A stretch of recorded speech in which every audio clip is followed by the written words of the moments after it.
Hello, and welcome to another edition of the Solid Rock, Minnesota podcast, a place to swing by for a brief moment for some stories or news and things to ponder. It's a place to take a small pause from your busy life. So grab yourself some coffee or a mug of tea or a pop, as we like to call it here in the North Country, and kick back for a moment. Take a breather.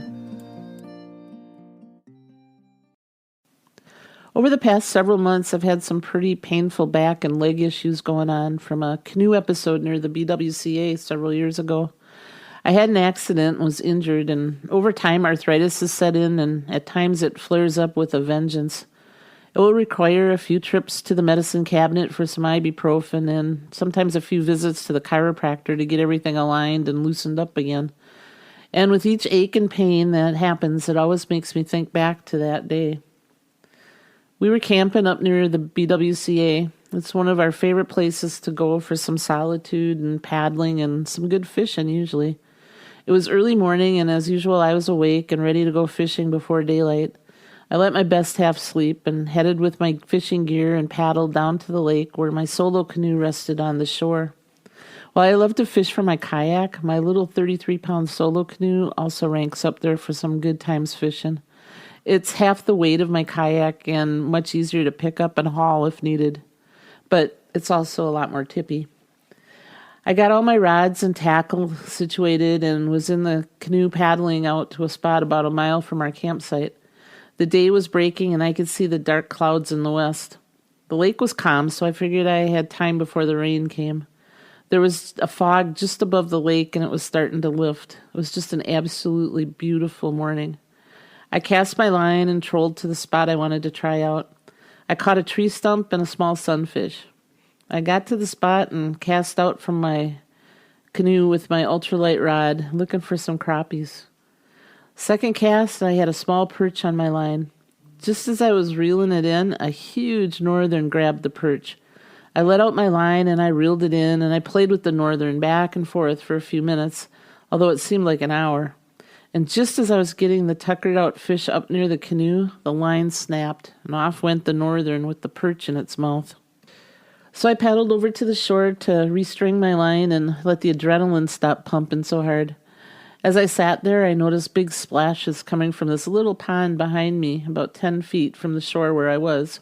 So I got out of the canoe and I went over there and I flipped my line several times to see what was in the waters. I caught several small sunfish, and I thought, well, maybe to portage over with the canoe and try it out. But just as I was going back to the canoe, it started to rain, and then it was downpouring.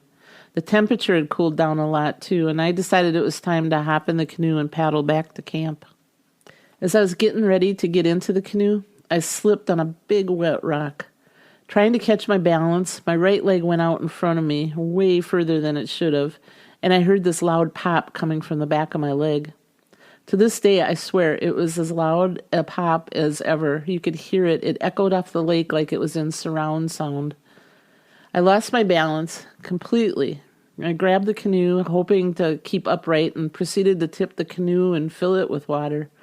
I was now sitting on the rock next to the canoe, in the water, watching all my fishing gear exit the canoe to the water. It was only about 2 or 3 feet of water, but it all started to sink. I was frantically trying to gather all my gear and throw it to the shore until I could empty all the water from the canoe. It was still downpouring, and now I was completely soaked to the skin and getting really cold. I crawled out of the water to the muddy shoreline and sat down. My leg was killing me with sharp, piercing pain. I can honestly say I saw stars when it happened, and I thought for a moment I would pass out. I started doing that breathing technique you use in the end stages of childbirth to try to not think about the pain. I was like a mile from camp and needed to get back to the other side of the lake. So continuing to do my breathing, I stood up, but only on one leg. The right one wasn't going to let me put any weight on it without screaming out in pain. So I hobbled to the water-filled canoe and tried to lift it to empty it. It wasn't going to happen. I sat down and started to bail the water out with the empty travel mug I had. I was shivering, really hurting, and the rain was coming down in buckets now compared to my little travel mug. I finally tried again to stand and empty the canoe. I got up and pulled it as best as I could with it full of water, and I got it close to shore to see if I could lean it over and empty it. Well, I was able to do just that. Most of the water emptied, and I could now load my gear and get home. I got everything in the canoe except me. This was going to be a sight, trying to hop on one leg and get in a canoe. I couldn't do it on shore, so I went out in the water a few feet. I took a deep breath and pretty much stood on both legs, and I just lunged into the canoe and immediately saw stars again, but managed to steady myself so I didn't tip it over. I heard and felt another pop in the back of my leg, but this time it wasn't quite as bad as the first time. It took what seemed like hours to paddle back to shore. With each stroke of the paddle, there was this sharp pain in my leg, and it took me a few minutes of paddling to realize the moaning I heard was coming from me. I got back to shore, and my best half was there waiting for me. He had seen me coming back. I'm not sure if he heard my moans too, but I was sure glad to see him. He helped me out of the canoe, and I gimped back to the campsite on one leg and him hauling me. Once back to camp and changing into dry clothes, I was able to do a full nursing assessment on my injury. It was starting to swell behind my thigh. It still hurt pretty bad. My best guess was I had torn a hamstring. I drugged myself with some ibuprofen and put cold compresses on it. Meanwhile, this was the day we were to go home, so I did the best I could to gimp around and help pack up to go home. We made the 4-hour trip home with many stops along the way to grab some ice and let me rearrange my leg to get comfortable. Over the next few days, I kept icing and resting it, as that was about all I imagined could be done. I now had a bruise from my upper thigh into my ankle and a pretty good-sized bulge on the back of my leg, but I was able to hobble on it when it was needed.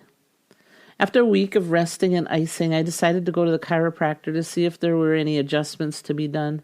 I figured going to the medical doctor would be pointless since they'd just tell me to rest it, ice it, and elevate it, and that's pretty much what I was doing. When I got to the chiropractor, he looked at it, pressed a few spots gently, and said it needed more time to heal and lose the swelling. He did confirm that I had torn the hamstring muscle and probably a few other ligaments. He sent me home with instructions to rest, ice, and elevate for 2 to 3 more weeks.